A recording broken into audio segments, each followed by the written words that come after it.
morning, guys. We are going to start correcting, so we'll go to page 28. I see that they are not done. Exam tomorrow of the Canterbury test. But what are you saying, Ricky? No way, Jose. I think you are not thinking properly, my dear. In other words, are you serious? Yes, I won! But, Ricky, are you really going to come and exam tomorrow, dude? Look, Ricky, I live because my boyfriend and you are driving me bananas. Ricky, can we start with the class, please? I'm 5 minutes late. Ricky, it's always the same. I don't have a book. How are we going to read the tale of Brown Letter yet? And what's more, I'm playing football tomorrow. I have a train today. Shark it out. You're by yourself.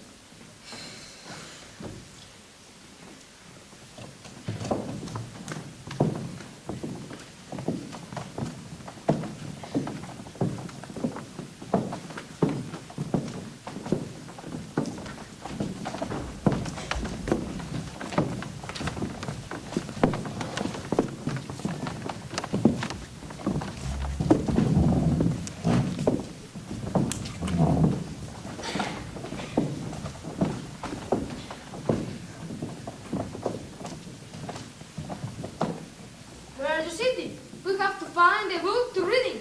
But how are we going to find the book if we don't know who is the author?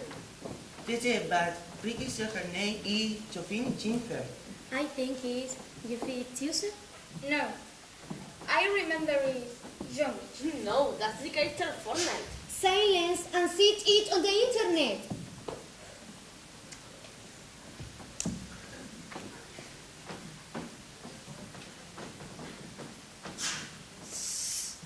Why? I go. Guys, it's Geoffrey Chaucer, and please stop making so much noise. Do you know the Canterbury tales? Of course, I know them. I love them. Could you tell us one, please? Guys, please. Of course, guys. You cannot read a book without knowing who wrote it. Each page is a dream, a product of the writer's imaginations and value of a person. Geoffrey Chaucer was a poet. He was born in 1343 in London. During his life, and he was these tales.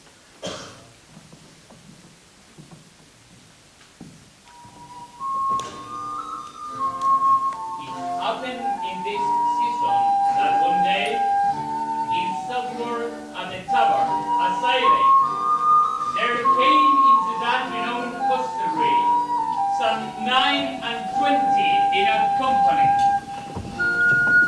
ready to go on pilgrimage and start from Canterbury, most devout at heart. First, good folk, it is fair that you should know that I, one, Geoffrey Chaucer am, and it is so, teller of tales that have been told to me. I here relate them, and all for free. But dear friends, do not judge the things you hear as coming from my mouth to your gentle ear. They are merely words, as I had told, and some might think them a trifle bold.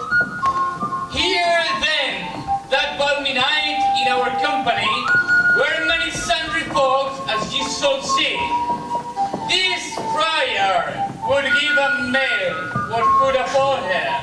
He was a noble pillar of his order. For so he said, with more than 50 scope, he had a special license from the Pope. The miller was of 16 stone or more. A great stout fella, he had a store of tavern stories, filthy in the main. He was a master hand at stealing grain. There was also a nun, given to joy her way of smiling. very simple and coy. She and gentle pardoner rode together, a bird from Charing Cross of the same feather. Brimful of pardons came from Rome, all hot. He had the same singing voice a goat has got. A worthy woman from beside Bath City, here somewhat deaf, which was a pity. A changed woman, she said, but I no more. She'd led 5 husbands through her church door. There was also a summoner with us at the inn. His body was lean and his face was thin. Black as scabby brows he had and a thin beard. The children booed when he appeared. Canterbury from here is a good long way, and we needed a plan to help us the day. By blood and bones and my fat belly, I've got a novel story I can tell you.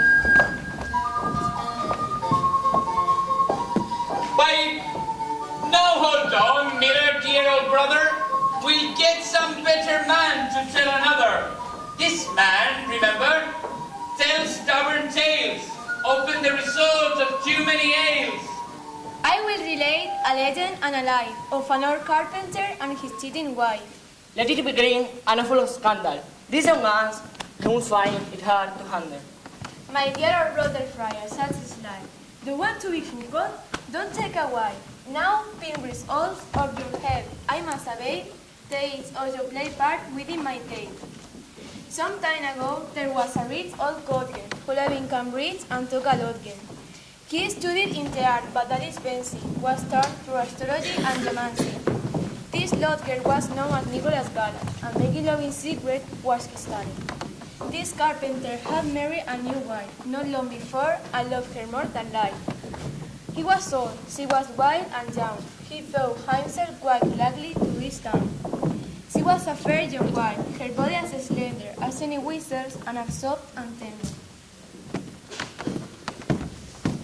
Unless you love me, as I love you, I'll die of a broken heart. Oh, say you do.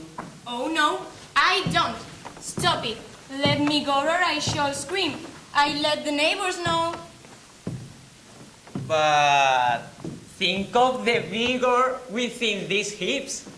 Are these not better than an old man's lips? Now, I give it some thought. Perhaps you're right. My husband is a jealous man, all right. Unless you watch your step and hold your breath, I know for certain it will be my death. It happened later she went off to church, where our Lord God forgiveness there to search. A very clerk there was called Absalom, whose job it was to let the charge in song. He found that day his heart in such a way of that lovely girl, with son as night the little sinner.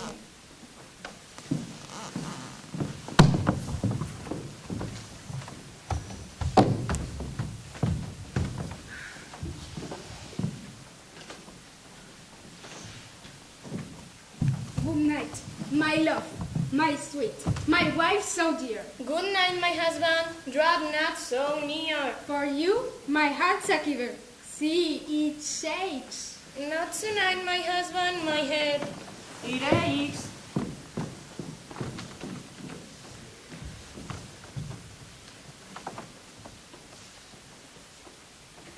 Now, dear lady, if the blessed be, if thought of love, think tenderly of me. Now, dear lady, if the blessed be, if thought of love, think tenderly of me. Why? Wake up! Do you hear that dreadful ding? I thought you said you'd let the cat in. Yes, my husband. Good no, I heard it all. Let's not fuss ourselves with a Canterbury. I have an idea that popped into my head. I'll enter the pot from under over.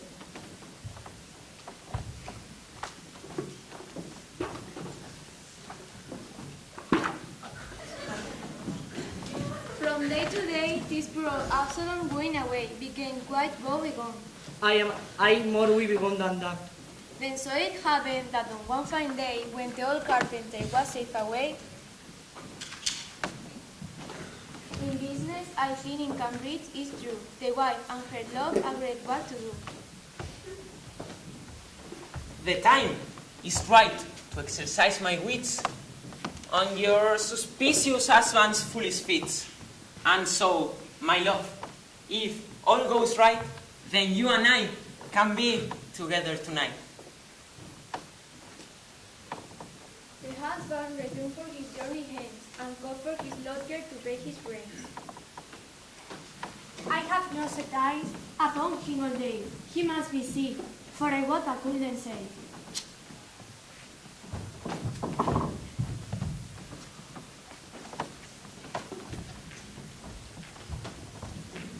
Hey, you! Get up! Hey, Master Nikolai! How can you lie here asleep all day? Now, my old carpenter, believe you me, I have found out by my astrology and looking at the moon when it was bright. That Monday, next a quarter way through the night, rain is falling torrents with such mud, it will be twice as bad as Noah's flood.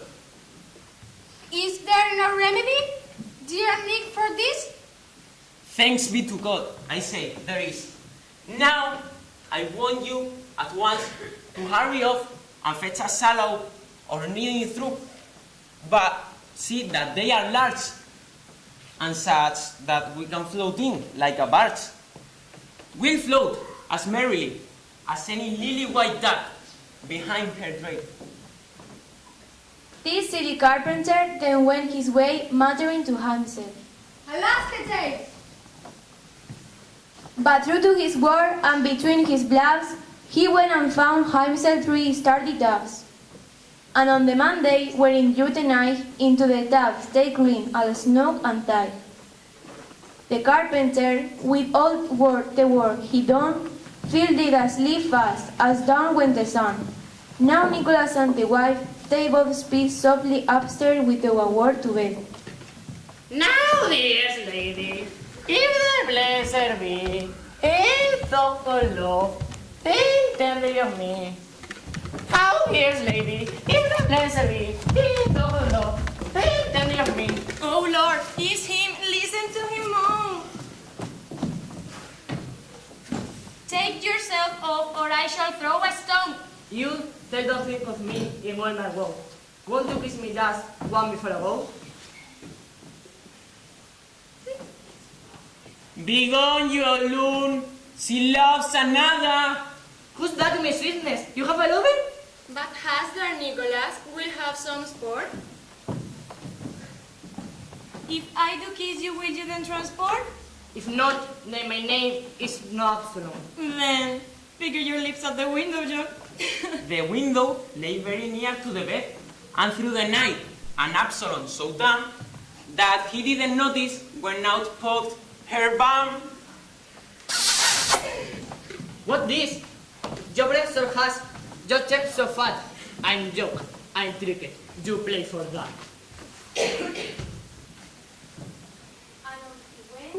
As if he could choke her, but shortly returned with a red-hot poker. Now, dearest lady, if the blessed be, I thought for love, think tenderly of me. Fret not, my love, I have had an idea. Let me teach this pest a lesson, my dear. This time it was Nicholas in haste who put his pan in poor Absalom's face. Speak, Betty Beck, I know see through what. And Nicholas at once let fly a fart. Ow! Help! Water! Water! Water? Water? Did I hear it right? It's the flood as predicted. Now is the night.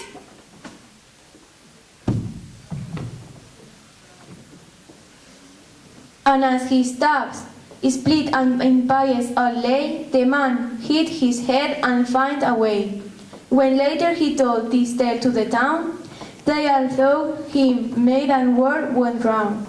That he was affair of Noah's great flood, they all assumed there was air in his blood. So poor Absalom, whom loved this sick, was he warned by a kiss on his lower cheek. And Nicholas was wrong on the bump. And God ran out of us to kingdom come. And so at last the miller's tales was told. It was in the telling a little bold. But don't blame me if you thought it rude. I've toned it down. It was much more crude. And so, with happy thoughts and spirits merry, we set on our way to Canterbury. Come on, partner, tell a tale.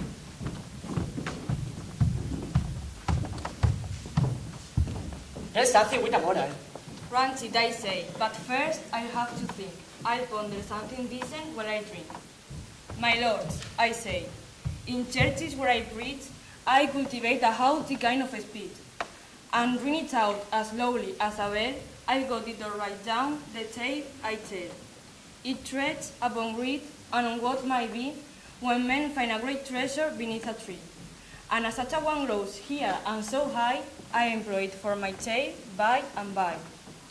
In that jet, once, there was a company of billion playing who loved their rivalry, dancing and dicing day and night and ball, to eat and drink far more than they can hold.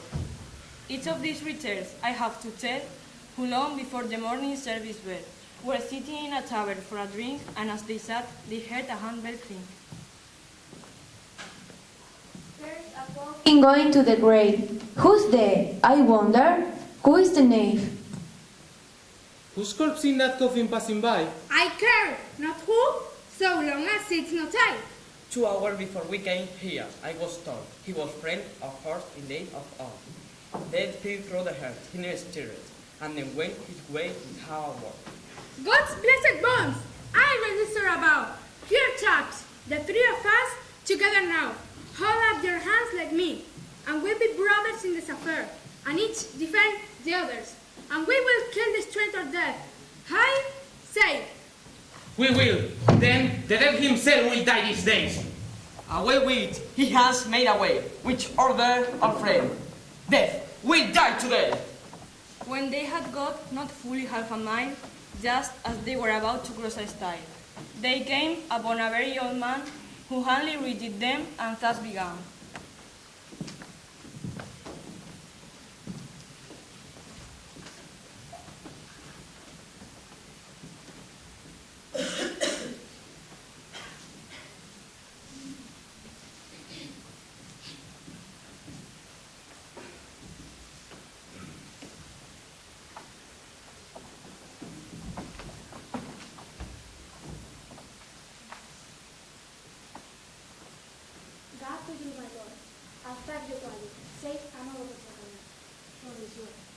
Apothecary, where stand you in this place? Why are you all rapid except your face? You are so old. Isn't it time you died? It's fine, I had, but believe me, I tried. Not even this, alas will take my life. And so I went around and tried. You don't get off, this is I'm done. He here to make it. Just a moment ago. Do you know of him? What color he be? For when we find death, the death will he be. To find out this, turn out this broken way. Toward the day road, I let him let you know. Without seeing the tree, he won't got the hand. And what is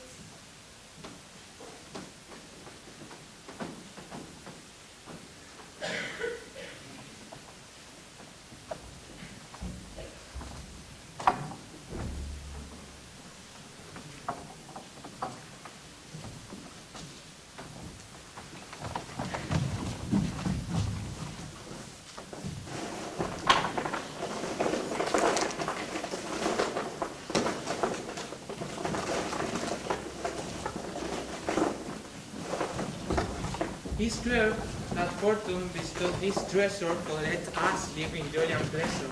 Now we must get this treasure and home by night, some prudently ways, and keep it out of sight. What solution will you propose?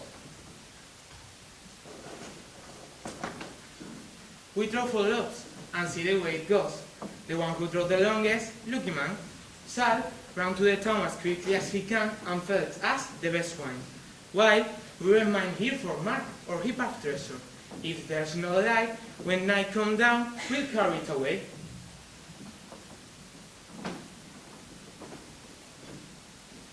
I see this side that's round the longest straw. I'll be back with wine and plenty for sure. Then what a celebration there will be. We'll drink in honor of our lucky tree. Now look, brother, when the dolls come back, I'll laugh and put my dagger through his back. Then all this money will be ours to spend, divide equally, of course, dear friend. Trust me, old friend, I said, I will be. And on the third man, who had been sent for drink, walked on his way, and he began to think. The old apothecary now I must find. For a plan is forming in my mind. I have all that treasure to myself alone, and live my life upon a rich man's throne. Old man, serve me some poison if you will. I have a lot of rats to kill. You lacking, I have a preparation. A mouthful of this.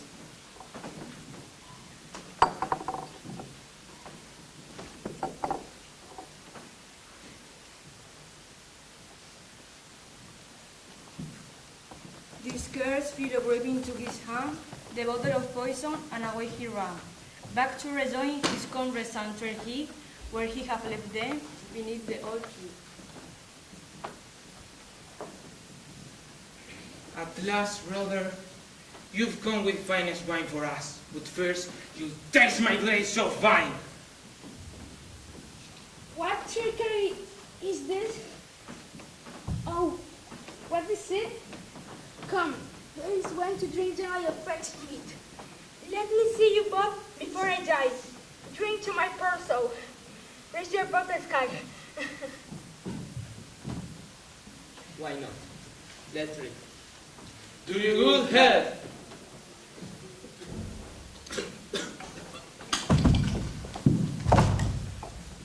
Atop that hill, beneath the blight tree, a pile of fluorine lay and cursed tree. The apothecary of whom took her tale approached the lads and took them all to her. O coarse sin, O blackboard excess, O treacherous homicide, these deeds to murders they do, so did the treacherous poisoner too. And so at last the partner's day was through, and I have now, in truth, told it to you. Look beneath that tree, there is a lesson there. Watch what you drink, and choose your friends with care. Now we draw close to that renowned town, and so we stop and lay our things around. One final tale, it is fit should be told. Nothing rude or treacherous, nothing bold. Pardon me, I have a tale worth telling. That's all we need, and all his wife Jenny. Shut your trap. You let me tell my tale. You must be drunk. You've taken too much ale. Long, Ignore now, keep it civil, my friends. Leave your carping until our journey ends. And if you think it is worth the telling, tell your tale now, and so cease your yelling.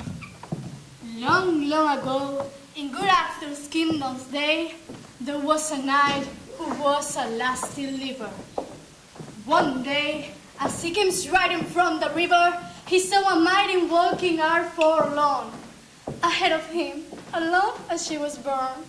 And on that maiden, with a passion remissed by very force, he planted her a kiss. This unwanted act was so cruel and mean, that the knight was astray sent before the queen. Now, she commanded him to lose his poor head. By some though, he was as good as dead.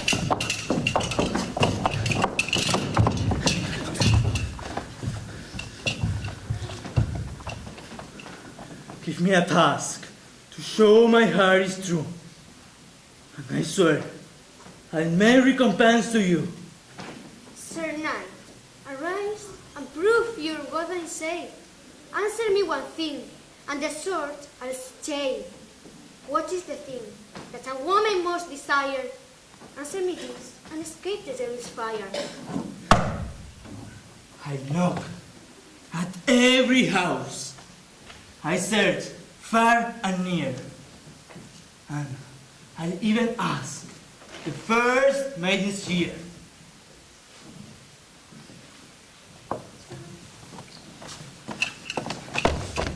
Help! Save my life! For I'm as firm as toast!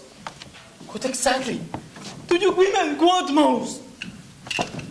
Sparking jewels! A fur coat! A swimming pool! A 4x4 to run the kids to school!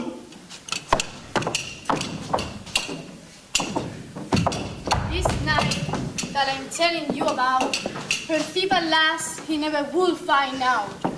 What it could be that woman loved the best, fine was the soul of his sorrowful breast. As home he walked, dejected and alone, he came upon the most ugly old crone. Old woman you, old crone, I like the day.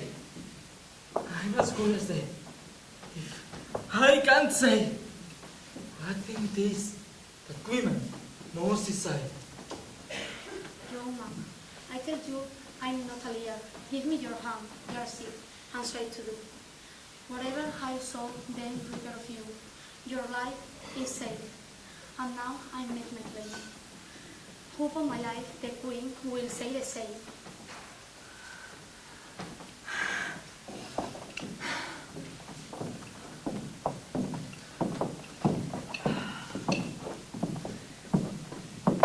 And then she crowned her gospel in his ear and told him to be glad and not to fear.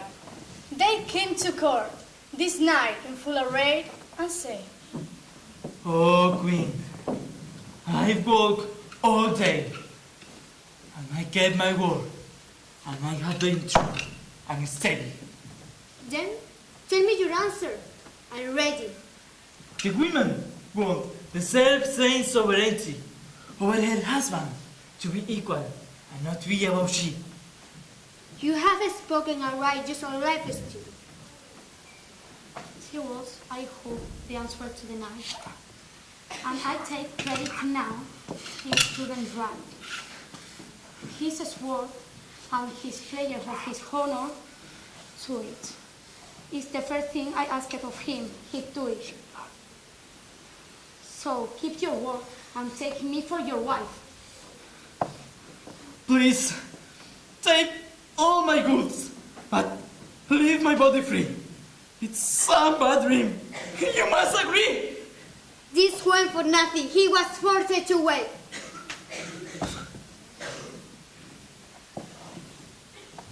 Come on, servant.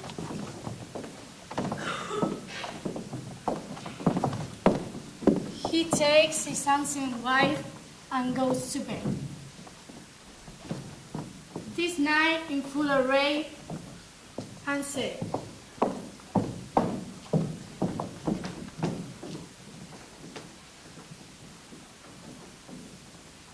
What do you prefer? A pretty and a beautiful woman, but city? Or old and ugly lady, but attractive?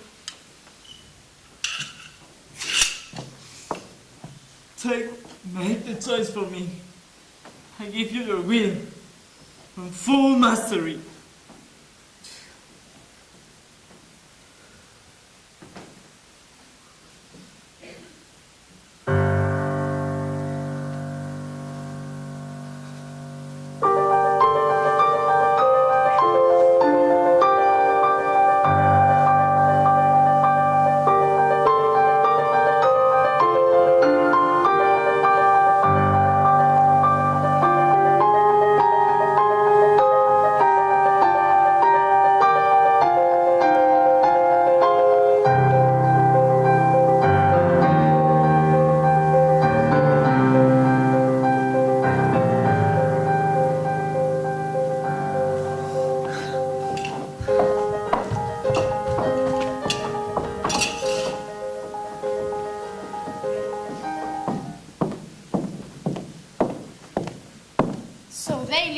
every after to the end, in perfect bliss, and made Jesus Christ send.